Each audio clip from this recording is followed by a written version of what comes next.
Nous estimons que la dette s'analyse d'abord de par ses origines. Les origines de la dette remontent aux origines du colonialisme.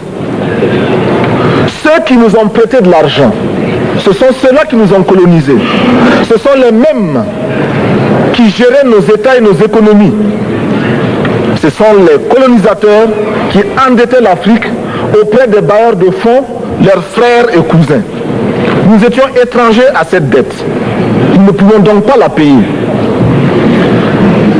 La dette, c'est encore le néocolonialisme où les colonisateurs se sont transformés en assistants techniques. En fait, nous devrions dire qu'ils se sont transformés en assassins techniques. Et ce sont eux qui nous ont proposé des sources de financement, des bailleurs de fonds. Nous nous sommes endettés pour 50 ans, 60 ans, même plus.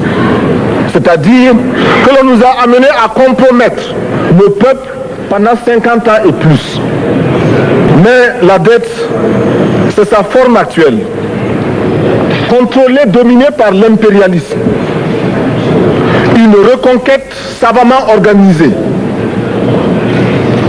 pour que l'Afrique, sa croissance, son développement obéissent à des paliers, à des normes qui nous sont totalement étrangères, faisant en sorte que chacun de nous devienne l'esclave financier, c'est-à-dire l'esclave tout court, de ceux qui ont eu l'opportunité, la ruse, la fourberie de placer les fonds chez nous avec l'obligation de rembourser. Nous ne pouvons pas rembourser la dette parce que nous n'avons pas de quoi payer. Nous ne pouvons pas rembourser la dette parce que nous ne sommes pas responsables de la dette.